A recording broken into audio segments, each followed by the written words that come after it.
करिब 100 करोड जति टैक्स चोरीको आरोपमा बिरपाडाका दुईजना सिमेन्ट व्यापारीलाई सिलिगुडी अदालतले 10 जुलाईसम्म जेलको सजाय सुनायो। राठी सिमेन्ट हाउस र लकी सिमेन्ट हाउसमा व्यापक जीएसटी चोरीको आरोप। नमस्कार, स्वागत छ हजुरलाई हाम्रो आँखी ज्याल च्यानलमा। Central goods and service tax डिपार्टमेन्टले जीएसटी चोरीको आरोपमा अलिपुरद्वार जिल्लाको बिरपाडाबाट दुईजना सिमेन्ट व्यापारीलाई बिहिबारको दिन पक्राउ गरी सिलिगुडी कोर्टमा पेश गरिएको थियो।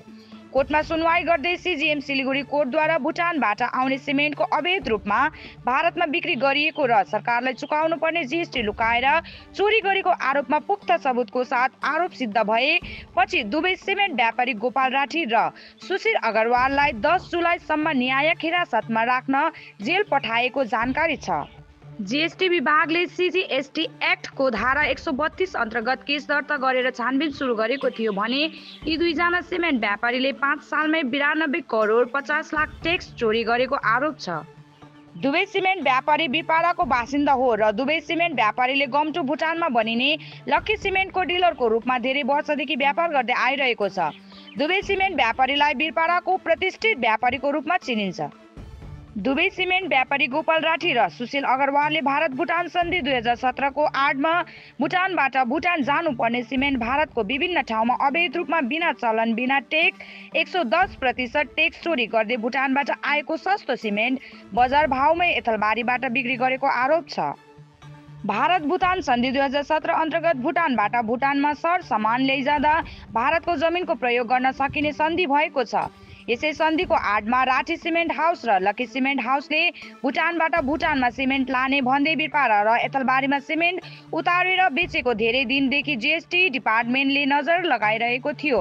पछि छानबिन गर्दा भारत सरकारलाई यी दुई व्यापारीले 110% टैक्स चोरी गर्दै झन्डै 100 करोड रुपियाँको घोटाला गरेको पाइयो, जसमा राठी सिमेन्टको गोपाल राठीले 65 करोड 24 लाखको टैक्स चोरी गरेको, त्यसरी नै लकी सिमेन्ट हाउसको सुशील अग्रवालले 27 करोड 26 लाख रुपियाँ टैक्स चोरी गरेको कोर्टले आरोप लगाए। 10 जुलाईसम्मको न्यायिक हिरासतपछि यदि सुनवाईमा आरोप सिद्ध भए सीजीएसटी एक्ट धारा 132 को अन्तर्गत 5 सालको सजाय हुन सक्ने सरकारी वकिल रतन बनिकले बताए। ज्ञात रहोस्, यस अघि पनि दुवै सिमेन्ट व्यापारीलाई गत वर्ष अगस्त 2024 मा अवैध रूपमा सिमेन्ट स्मग्लिङ गरेको आरोपमा डीआरआई कस्टम डिपार्टमेन्टले एकैचोटि विभिन्न ठाउँमा छापा मार्दै पक्राउ गरेको थियो। छापामा भुटानबाट आउने सिमेन्टको इम्पोर्ट ड्युटी नदिई सिमेन्ट बिक्री गरेको आरोपमा कस्टम सेक्सन अन्तर्गत जेल पठाएको थियो। गोपाल राठी र सुशील अग्रवाल दुवैले 45 दिनसम्म अलिपुरद्वार जेलमा बिताउनु परेको थियो। सरकारी टैक्स चोरी गर्नेहरूको निम्ति यो एउटा ठूलो सबक हो। আজকে শিলিগুড়ি এসিজিএম আদালতে আমাদের central goods and service tax department সেখান থেকে দুজনকে অ্যারেস্ট করে পাঠিয়েছে। তাদের মধ্যে প্রথমজন হচ্ছে গোপাল রাঠি। গোপাল রাঠিকে একটা কেসে করেছে এবং দ্বিতীয় হচ্ছে সুশীল আগরওয়াল, একেও আরেকটা কেসে করেছে। এই যে গোপাল রাঠিকে, এ হলো রাঠি সিমেন্ট হাউস এর হচ্ছে বাড়ি এবং বীরপাড়াতে এর নিজস্ব বাড়ি আছে, প্লাস সিমেন্টের ব্যবসা করে, সিমেন্টের ফ্যাক্টরি আছে। এই যেটা করেছিল যে গোপাল রাঠি, এর যেটা করে গোপাল রাঠি এবং সুশীল আগরওয়াল, দ্বিতীয় ব্যক্তি হলো সুশীল আগরওয়াল, দুজনেই ওখানকারই বীরপাড়ারই বাসিন্দা। এই দুজনে, একজনের হচ্ছে লাকি সিমেন্ট হাউস এবং আরেকজনের হচ্ছে রাঠি সিমেন্ট। এই যে দুটো যে সিমেন্টের এদের ফ্যাক্টরি আছে, ভারতের সঙ্গে ভুটান গভর্নমেন্টের চুক্তি আছে 2017-তে, যে ভুটান থেকে ভুটানে যদি কোনো মাল এক্সপোর্ট করতে হয় তাহলে পরে ইন্ডিয়ান টেরিটরি ওরা ইউজ করবে। সেই ইন্ডিয়ান টেরিটরি ইউজ করার নাম করে ভুটানে উৎপাদিত যে সিমেন্ট, আপনারা জানেন ভুটানে ডোলোমাইট পাহাড় আছে, ওখানে সিমেন্টটা উৎপাদন করতে গেলে খুব কম খরচায় উৎপাদন হয় এবং ওই সিমেন্টটা ভুটানে সাপ্লাই দেওয়ার নাম করে, ভুটান টু ভুটান সাপ্লাই দেওয়ার নাম করে ওটা চলে আসতো এথেলবাড়ি গোডাউন এবং সেখান থেকে বিভিন্ন জায়গায় এই সিমেন্ট বিক্রি হতো।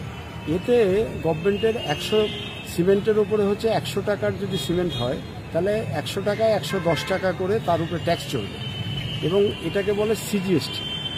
এই যে সিজিএসটি ডিপার্টমেন্ট এই ট্যাক্সটাকে কালেকশন করে, এই ট্যাক্সটা টোটাল গত 5 বছরে যেটা ফাঁকি দিয়েছে গোপাললাঠি, সেটা হলো আপনার 65,24,00,000 গোপাললাঠি। এটা গত 5 বছরে ফাঁকি দিয়েছে। আর সুশীল ফাঁকি দিয়েছে আপনার সুশীল আগরওয়াল, সে দিয়েছে হচ্ছে 27,26,00,000।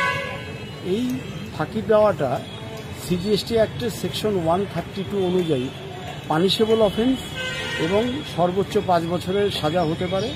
সুতরাং এই সিমেন্ট যে ভুটান থেকে ইন্ডিয়াতে এনে বিক্রি করেছে without making payment of tax to the government of India, এই যে এত কোটি টাকার যে ফাঁকি দেওয়া, এই ফাঁকি দেওয়ার জন্য সেকশন 132-তে ওদেরকে অ্যারেস্ট করে আজকে শিলিগুড়ি এসিজেএম আদালতে হাজির করানো হয়েছিল এবং এসিজেএম আদালতে ওদের পক্ষে জামিনের আবেদন করা হয়। দীর্ঘক্ষণ শুনানির পরে কিছুক্ষণ আগে মহামান্য এসিজেএম শিলিগুড়ি উনি জামিনের আবেদন খারিজ করে আগামী 10 তারিখ পর্যন্ত এই 2 জন আসামিকেই জেল হাজতের আদেশ দিয়েছে এবং আমাদেরকে বলেছে 10 তারিখ পর্যন্ত প্রোগ্রেস অফ ইনভেস্টিগেশন কী হয় তার একটা রিপোর্ট দিতে। আর এটাতে সিজিএসটি ডিপার্টমেন্টের একটা বড় সাফল্য, কেননা এইভাবে ট্যাক্স ফাঁকি দিয়ে সরকারি কোষাগারের যে পাবলিক মানি, এটার জন্য একটা দীর্ঘদিন থেকে এটা ইনভেস্টিগেশন চলছিল। আলটিমেটলি আজকে ওদেরকে প্রোডাকশন করে জেল হাজতের আদেশ হয়। এই 2 জনের মধ্যে প্রথম জনের হচ্ছে যেমন নাকি রাঠি সিমেন্ট হাউস গোপাললাঠি, আর দ্বিতীয় জন হচ্ছে লাকি সিমেন্ট হাউস। একটা রাঠি সিমেন্ট আর একটা হচ্ছে লাকি সিমেন্ট। একটু বলে রাখি, এই 2 জনে কিন্তু এর আগে ডিআরআই থেকেও এই 2 জনকে অ্যারেস্ট করেছিল। সেটা হচ্ছে আলিপুরদুয়ার কোর্টে প্রোডাকশন করেছিল। সেখানে অফেন্সটা ছিল ওরা স্মাগলিং করেছে সিমেন্ট। গভর্নমেন্টের যে যখন নাকি কোনো ইম্পোর্ট হবে ভুটান থেকে ইন্ডিয়াতে, যখন কোনো সিমেন্ট আসবে তখন সেখানে ইম্পোর্ট ডিউটি দিতে হয়। সেই ইম্পোর্ট ডিউটি না দেওয়াতে স্মাগলিং অ্যাক্টিভিটির জন্য কাস্টমস অ্যাক্টের ধারা অনুযায়ী অ্যারেস্ট হয়েছিল এবং সেখানেও অনেকদিন জেলে ছিল। তারপরে এটা হলো সিজিএসটি অ্যাক্ট অনুযায়ী হয়েছে, সিজিএসটি ফাঁকি দেওয়ার জন্য। না, ওরা ভুটানে থাকে, শিলিগুড়িতে ব্যবসা আছে।